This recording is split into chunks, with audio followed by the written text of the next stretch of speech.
কিছুদিন আগে একটা দরকারি কাজে সুনামগঞ্জ সদরে পৌঁছেছিলাম, তাই ভাবলাম সুনামগঞ্জের হাসন রাজার বাড়িটা ঘুরে দেখি। হাসন রাজার বাড়ি ঘোরার সময় কিছু ভিডিও করেছিলাম, সেই ভিডিওগুলোর মাধ্যমেই আমি আপনাদেরকে দেখাবো হাসন রাজার বাড়িতে কি কি আছে এবং হাসন রাজার বাড়িতে আপনারা কিভাবে আসতে পারেন। তাহলে আর সময় নষ্ট না করে চলুন তাহলে ভিডিওটা শুরু করা যাক। দেশের যে কোনো জায়গা থেকে যখন হাসন রাজার বাড়ি দেখার জন্য আসবেন, তখন প্রথমেই আপনারা সুনামগঞ্জ সদরে পৌঁছাবেন। সুনামগঞ্জ সদরে আসার পরে এখানে বাজার নামে একটি জায়গা আছে, সেখানে আসবেন। সেখানে নেমে ট্রাফিক পয়েন্ট নামে একটি মোড় আছে, সেখানে নামবেন। ট্রাফিক পয়েন্টে এসে আশেপাশে কাউকে জিজ্ঞাসা করলে আপনারা চাইলে 5 থেকে 7 মিনিট হেঁটে হাসন রাজার বাড়িতে চলে আসতে পারবেন।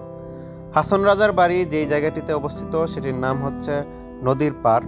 আপনারা চাইলে কিন্তু ট্রাফিক পয়েন্ট থেকে 20 টাকা ভাড়া দিয়ে রিক্সা দিয়ে চলে আসতে পারেন হাসন রাজার বাড়িতে।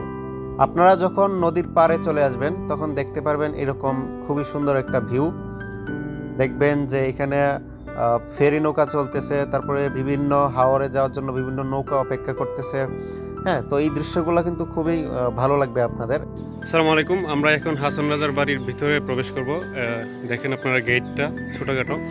তো এটা হচ্ছে ওই যে সামনে হচ্ছে নদীর পাড়, নদীর পাড়ের এখানে হচ্ছে গিয়ে গেটটা একটু সামনে আসলেই, এবং চারপাশে আসলে খুব সুন্দর একটা পরিবেশ, পরিষ্কার পরিচ্ছন্ন।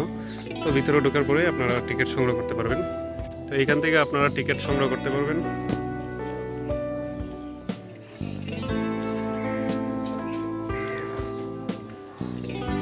এই যে এটা হচ্ছে হাসান রাজা মেমোরিয়াল মিউজিয়াম, এবং এইখানে আসলে ওনার যত স্মৃতি আছে সবগুলাই।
আমরা এখন প্রথমেই হাসন রাজার যে বংশের পরিচিতি সেটা দেখলাম।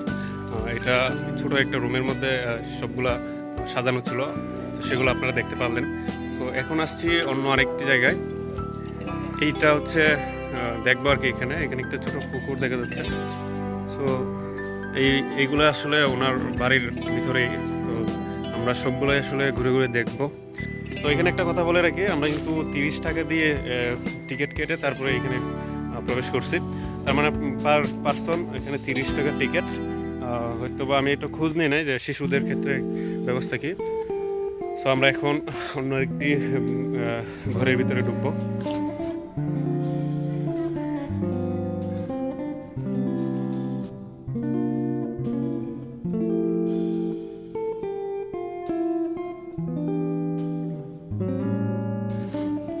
এখানে একটা লেখা আছে ধানের গোলাঘর, তো আসলে এটা উনি ইউজ করতেন।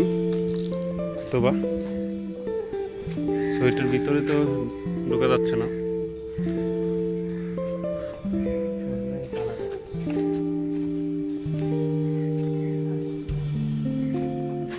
এই ঘরটি ছিল জমিদার হাসান রাজার কাছারি বাড়ি। কালের পরিক্রমায় আজ তা অতি জীর্ণ শীর্ণ অবস্থা দেখা যায়।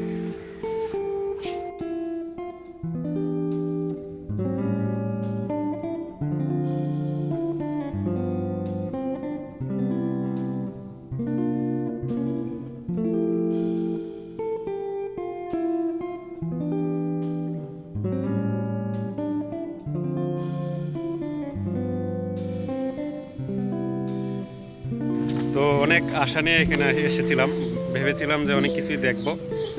তো আসলে দেখার মতো খুব বেশি কিছু নাই আসলে। তো এই যে এটা হচ্ছে হাসান রাজা মেমোরিয়াল মিউজিয়াম, এবং এইখানে আসলে ওনার যত স্মৃতি আছে সবগুলাই। আর একটু আগে যে দেখে আসলাম সেগুলো হচ্ছে ওনার যে বর্তমান সন্তানরা তাদের আসলে বাসা বাড়ি। সো এটা একটা বাসা, তারপরে এটার পরে ছিল, তো এভাবে আসলে এখানে পুকুর ছিল পিছনে। তো বাট এর ভিতরে যা কিছু আছে তাই আসলে দেখার মতো, এর বাইরে তেমন কিছু নাই আর কি। সো আপনারা যারা আসবেন সুনামগঞ্জ শহরে আসবেন, আসার পরে সুনামগঞ্জ শহরের ভিতরে যে বাজার আছে সেখান থেকে হেঁটে 5-6 মিনিট হাঁটলেই, অথবা অটো দিয়ে যদি আপনারা রিজার্ভ করে চলে আসতে পারেন, তো দেখবেন যে এটা নদীর পাড়ে অবস্থিত। এবং এখানে আসলে আমি কিছুটা হতাশ আর কি আজকের এইগুলা দেখে।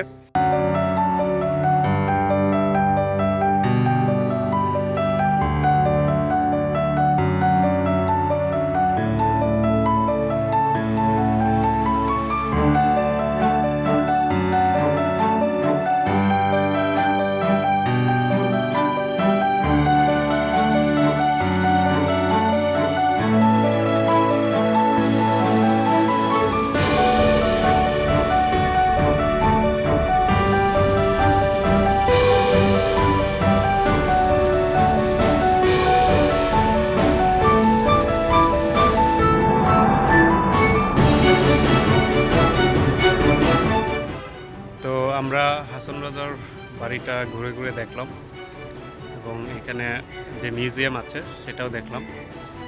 সর্বোপরি ওনার যেই ইতিহাস ছিল সেটা সম্পর্কে কিছুটা হলেও দেখতে পেরেছি এবং জানতে পেরেছি। সো ওনার ইউজ করা বিভিন্ন জিনিসপত্র সেগুলো আমরা দেখেছি। তারপরে ওনার লেখা কিছু কবিতা গান সেগুলো আমরা দেখেছি, এবং এগুলার ইংরেজি অর্থগুলো আমরা দেখলাম, এবং ওনার যে ব্যবহৃত বাড়ির বর্তমান অবস্থা কী সেগুলো দেখলাম। সর্বোপরি আমাদের ভালোই লেগেছে। তবে একটু হতাশ হয়েছে যেই জায়গায়, সেটা হচ্ছে আমরা ভেবেছিলাম আরও অনেক কিছু থাকবে। তো একটা দেখাই আপনাদের। সো ওই যে একটা রুম আছে এখানে, ওইটা হচ্ছে ওনার মিউজিয়াম, বর্তমানে হাসান রাজা মেমোরিয়াল মিউজিয়াম। তো এই ছিল আজকের ভিডিওতে আপনারা হয়তো অনেক কিছু মিস করেছেন, বাট এখানে আসলে অনেক কিছু দেখতে পারবেন, আপনাদের ভালো লাগবে আশা করি। তবে এখানে কিছুটা সময় কাটাতে পারলে অবশ্যই ভালো লাগার বিষয়। তো যেটা এখন কাটাচ্ছি, যে একটা ধুলনা দেখতে পাচ্ছেন, এটার মধ্যে আমরা ভালোই সময় কাটাচ্ছি। তো এই পরিবেশটা কিন্তু অনেক, মানে কি বলবো, বর্তমান যেই গ্রীষ্মকালের যেই সারা বাংলাদেশে যেই গরম আবহাওয়া, সেটা অনুযায়ী এখানের পরিবেশ খুবই ভালো। তোমরা এদিকে আসো,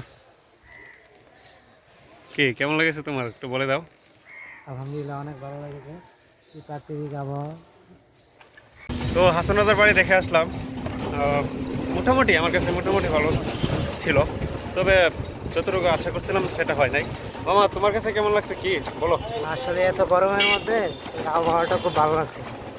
ওই বাড়ির আবহাওয়াটা খুব ভালো। এবারে আবহাওয়া আচ্ছা, এটা ঠিক আছে, আমি ওটা একমত তার সাথে, যে যাই হোক বাড়ির আবহাওয়াটা খুবই ভালো, মানে প্রচুর গাছগাছালি আছে, তো যার কারণে অনেক ঠান্ডা, এবং বর্তমান সিচুয়েশন অনুযায়ী মানে আমাদের যে দেশের আবহাওয়া তার থেকে সেখানে মনে হচ্ছে যে অনেক উন্নত, এবং মনে হয় 10 ডিগ্রি ডিফারেন্স থাকবে তারপর। তো ঠিক আছে, আচ্ছা, দেখা হবে পরবর্তী কোনো ভিডিওতে। আসসালামু আলাইকুম।